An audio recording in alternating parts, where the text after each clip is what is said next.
केवल एक फल, फूल या पत्ते को अर्पण करने पर ही मुक्ति दे देते हो? फिर कर्म विकर्म, पाप पुण्य, धर्म विधान सब यूं ही रह जाते हैं। ये धर्म, ये विधान और उसके सारे सिद्धांत तो चंद्रमा और अनगिनत तारों की भांति होते हैं, जो अधर्म और अज्ञान के अंधकार में झिलमिलाते रहते हैं। परंतु जब भक्ति का सूर्य उदय होता है तो ये सब के सब छुप जाते हैं।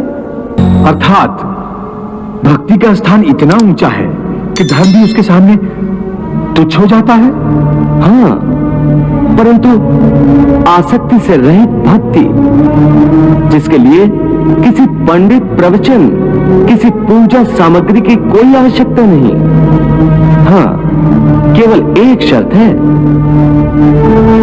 वो शर्त क्या है मधुसूदन? पूर्ण श्रद्धा और पूर्ण भक्ति से अपने आप को, अपने सारे कर्मों को मेरे प्रति समर्पित कर दो। बस मैं अपने ऐसे भक्त को सब कुछ भुलाकर उसे मुक्ति दे देता हूं। सर्वधर्मान परित्यज्य मामेकं शरणं व्रज, अहम त्वा सर्व पापेभ्यो मोक्षयिष्यामि मा शुचः। वाह प्रभु, वाह।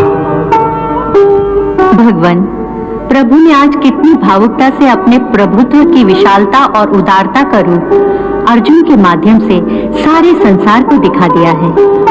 हाँ देवी, प्रभु के अमृत वचन सारी मानव जाति के कल्याण के लिए है। भगवान श्री कृष्ण ने मनुष्य के कल्याण और मोक्ष के सारे रास्ते दिखा दिए, जिन्हें अपनाकर ज्ञानी ध्यानी मोक्ष प्राप्त कर सकते हैं। और अंत में साधारण से साधारण मनुष्य की आसानी के लिए सबसे सहल और आसान रास्ता भी बता दिया, भक्ति का रास्ता।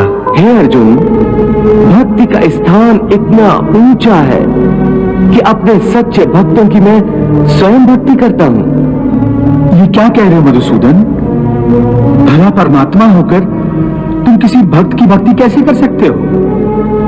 यदि परमात्मा भी भक्त हो गया तो फिर दोनों में क्या अंतर रह जाएगा? यही अंतर तो मिटाना चाहता हूं मैं। भक्त और भगवान के बीच कोई सीमा रेखा नहीं खिंचती। भक्ति तो भगवान और भक्त के बीच एक पवित्र रिश्ता है।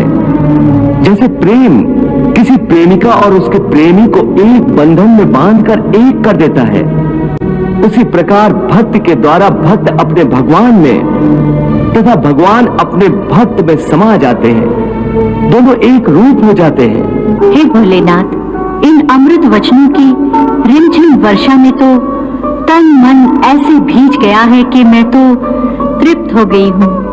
देवी, आप तो केवल इन अमृत वचनों की वर्षा में भीज गई हैं,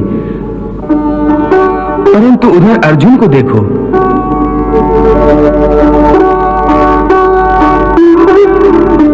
इस अमृत वर्षा में तो उसका पूरा अस्तित्व, उसकी आत्मा तक ऐसे बदल गई है जैसे वर्षा के पश्चात धरती हरा जोड़ा पहनकर दुल्हन बन जाती है।